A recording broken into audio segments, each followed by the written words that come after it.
We Lominsons are sworn to strive, till sea swallows all. And swallow all it would have had Leviathan prevailed. That we still strive now, we owe in no small part to you. Not for the first time, you have delivered Limsa Lominsa from the wrath of a primal. Never has our nation known a stouter ally. On behalf of my people, I give you my humblest thanks.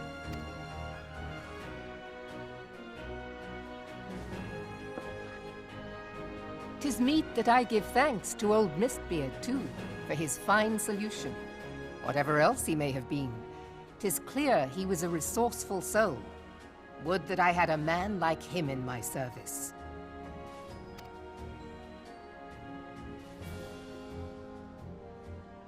Before I set foot in these lands, I had no inkling that the people of Eorzea contended with such mighty foes. Suffice it to say, their existence came as something of a shock, as did the idea that they could be defeated. This experience has served to remind me of the vastness of the world, and the boundless potential of man. Though I am but a refugee in this realm, I would fain be of use to you in your fight. Know that I am tutored in one of the foremost combat arts of the Far East. It may seem outlandish to the Eorzean eye, but should any of your people care to learn, I would be pleased to initiate them. And I will see to it that they are grateful. I have no doubt that your knowledge and skills will serve us well.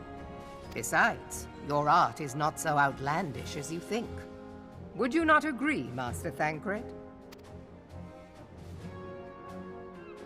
Naught escapes your searching eye, Admiral. Few are privy to this information, but Limsa Lominsa is home to a certain secret fraternity.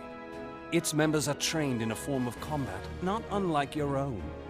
By my judgment, it should not be beyond such individuals to adapt to the techniques I witnessed you employing with such admirable deftness. I am heartened to hear this. I too noted a kinship between your style and mine own, though it seemed to me that you fought differently in the beginning. I suppose I did. What can I say? I'm a man of many talents. Though you may labor to believe it, Thancred was once something of a scoundrel who fraternized with the criminal class in these parts. Yestola! You jest, of course. But for a chance encounter with Alphino's grandsire, he might never have left Limsa Lominsa, or received an education in Sharlayan, or taken up his post in Uldar, which is where he trained in the blade, lest you wonder.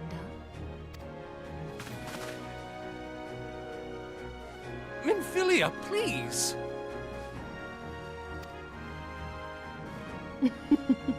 It would seem there is more to you than meets the eye, Master Thancred. Lady Yugiri, I am told that you and yours came to Eorzea seeking permanent resettlement, and that many domins have since been engaged as frontier hands at Revenant's Toll. Moderna is many things, but a place of refuge it is not. Know that I would like nothing better than to furnish your people with a new home here on Lominsan soil. Alas, racked by instability as we are, our nation is in no fit state to take you in. Yet I'll not have it said that we turned a blind eye to your suffering. Until such time as we can do more, I pledge to send provisions. We are in your debt, Admiral. I realize that it scarce qualifies as repayment, but if it please you, I shall set about sharing my martial knowledge with your people at once.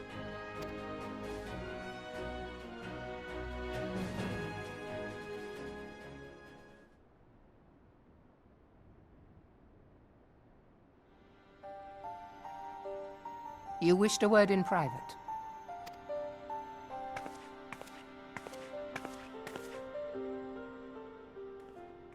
The better not to spoil the festive mood.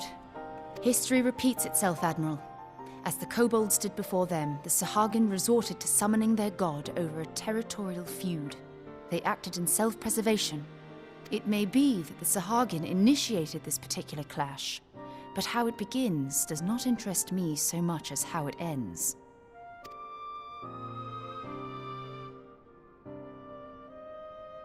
I have not forgotten our conversation, Y'ashtola.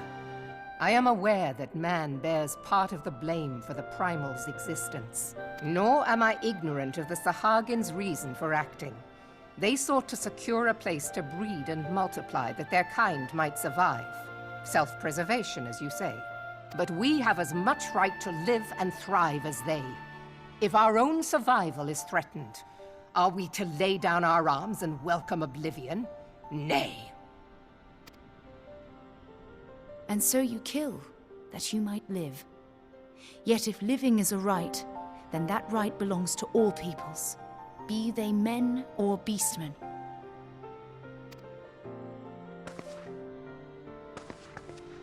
I'll not deny your reasoning. But when a storm gathers, it falls to me to see my people safely through it. That is my duty, and I shall do it.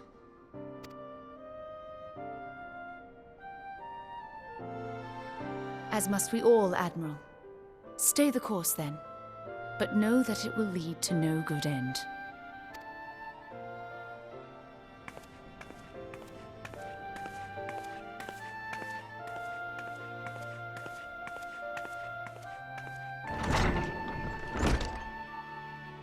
Man has ever put himself first and foremost. To justify his actions, he clads himself in the armor of righteousness, though it be a fancy of his own making. In this, mayhap the Garleans and we Domans are not so different.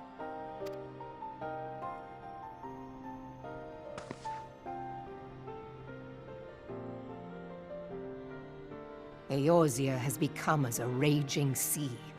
If we are to keep our heads above the waves, we cannot scruple to drown the man next to us. When hopes of coexistence founder, strength must determine who has the greater right to live.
I have been reflecting upon the events which took place during our visit to Vilbrand. If you have a moment, I would share my conclusions with you. Please, bear with me. When the Sahagin Elder summoned Leviathan, he employed the power we have come to know as the Echo. Though I cannot well explain the how of it, it would seem he became immortal in so doing. When the Admiral subsequently slew him, his spirit emerged from his lifeless flesh, a consciousness shorn of physical form. Thus transfigured, he took up residence in the body of his minion with the ease of a man donning a favorite glove. Long have I known that the Echo allows one to pass through the walls of a man's soul, but never did I imagine that it could free us from our own flesh, nor less that our souls could then occupy the next corporeal vessel to take our fancy. It was of this that Elidibus spoke, an existence which knows neither cessation nor oblivion. And yet, though the Sahagin had mastered his gift and thereby become immortal, he was by no means invulnerable. As we both bore witness, he was ultimately absorbed into Leviathan. And the import of this observation? If the Ascians' mode of existence is indeed the same, it can be inferred that they too are not invulnerable, that they can be destroyed. There exists a legend which tells of souls who are reborn upon the cusp of each umbral calamity, that they might stay the encroaching darkness. To most, it is but a fairy tale, yet recent events have given me cause to wonder, could the legend in fact refer to the Echo? Much and more yet remains unknown, but I am confident that all will become clear in time. For the present, however, what matters is that the key to defeating the Ascians may at last be within sight. With Urianger's aid, it is my hope that I shall fathom this matter ere long.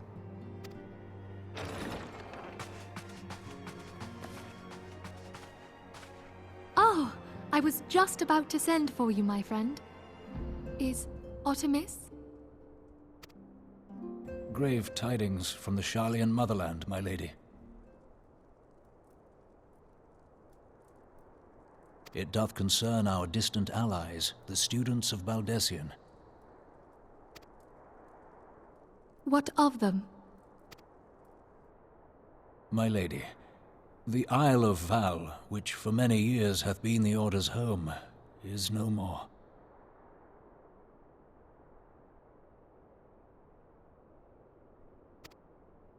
No more? Whatever do you mean? I relate only that which hath been conveyed unto me by our agents. An etheric wave of the highest magnitude was recorded in the region. Soon thereafter, 'twas observed that the isle had ceased to be. 'Tis postulated that a magic was evoked, like in power to Ultima. 12 preserve.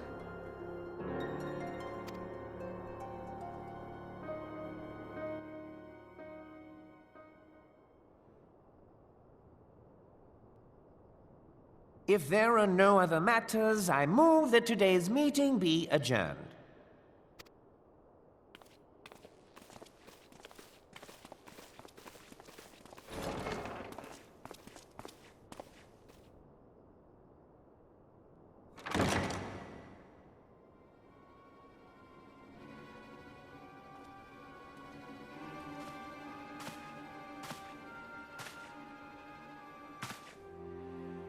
It is done, my lord. I... Forgive my impertinence, my lord, but these orders, I am uncertain as to what end they serve.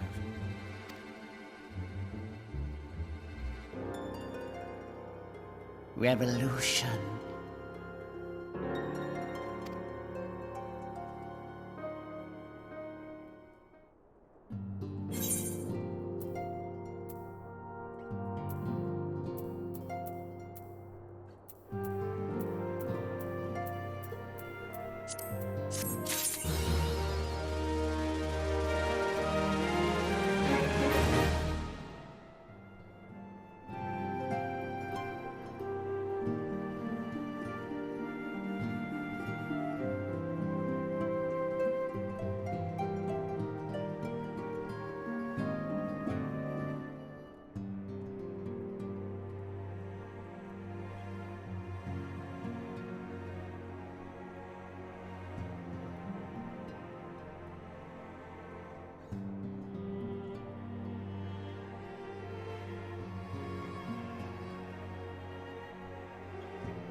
Ma'am, you must have gathered by now that Tataru is given to exaggeration. As you can see, I am quite well. Ul'dah, on the other hand, is not. This riot was anything but an isolated incident. There is a restlessness in the air. Tensions long simmering are at last threatening to boil over.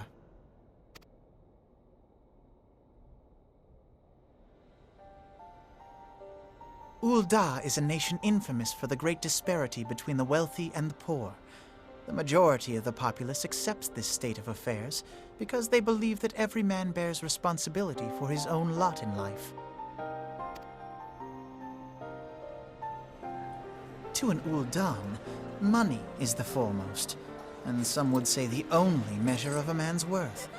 Small wonder that the wealthiest wield the greatest influence. So where do the refugees fit into this social hierarchy? What place is there for those who fled Alamigo and the destruction of the Calamity? Plainly, there is none. They have no wealth, no power, and no worth. To the Ul'dan way of thinking, they may as well not exist. Choosing to ignore their existence, however, is patently not an option. General Rauban and the Sultana understand this, which is why they ordered the Immortal Flames to provide the refugees aid and succor. Yet none would dispute that the expenses incurred by this policy grow by the day, with no end in sight.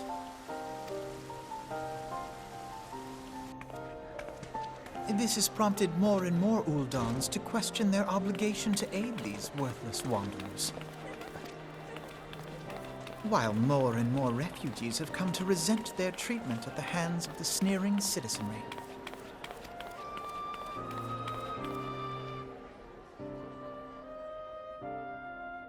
The manner of Lord Lolorito's refusal to grant the Dolmens asylum bespoke a disdain for all refugees, an attitude shared by the rest of the monetarists. And you may be sure they make no effort to conceal their opinions. It was only a matter of time before the refugees united in protest. Nor is it any surprise that some among them would ultimately resort to violence.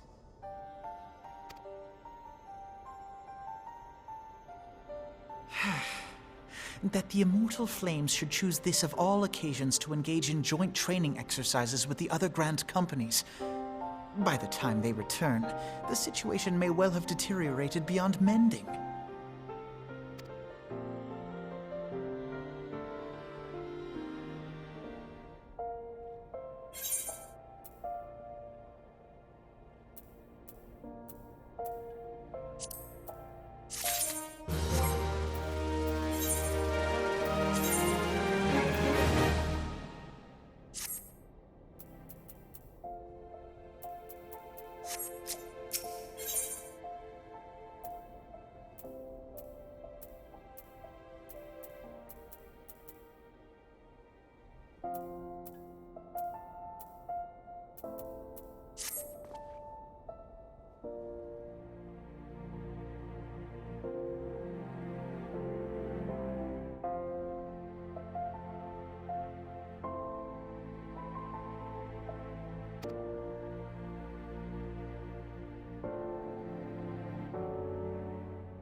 Commander Swift has kept us apprised of your recent activities. You've made great strides towards quelling the violence. Despite our best efforts to determine what provoked this uprising, the truth continues to elude us. Have you uncovered aught which might shed some light on the mystery?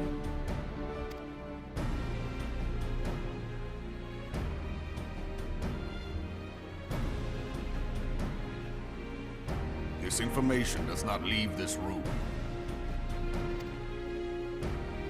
The Syndicate's decision to reject the Doman refugees' appeal for asylum had lasting repercussions.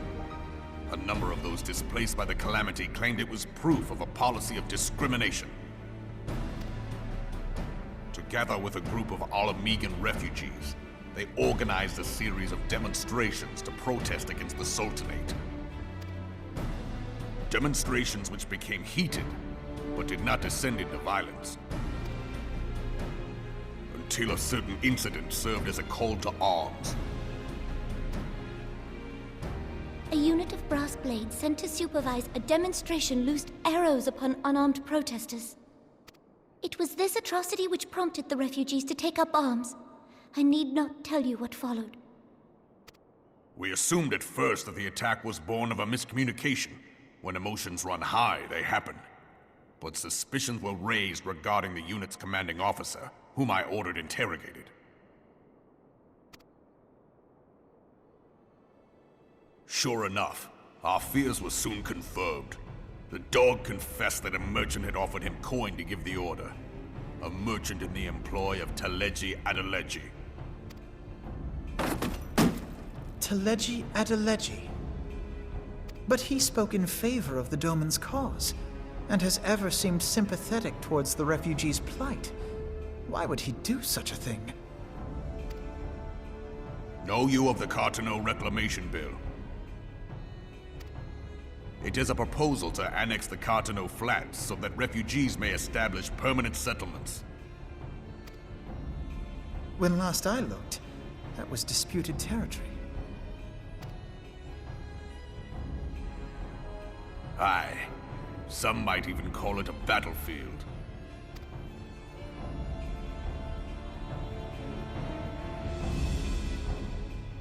The destruction wrought by Bahamut was greatest at the Cartano Flats. That much is common knowledge. What is less well known is that his rampage laid bare ancient Alagon ruins, of which no record existed. There are certain differences of opinion as to how these ruins should be handled, which is why each nation maintains a military presence in the region to this day. Yet differ though we may, we are still allies. Therefore, in the interest of preserving the Eorzean alliance, we have reached an agreement. Any conflict which may arise during the course of military exercises in the region shall have no bearing on relations between our nations. In full knowledge of this delicate state of affairs, Teleji Adeleji proposed the Cartano Reclamation Bill. A shameless bloody ruse which stands to benefit him in but one conceivable way. If successful, he will gain control over the disputed territory under the guise of assisting in the resettlement effort. And you can be sure he'll build an orphanage next to every Alagan ruin.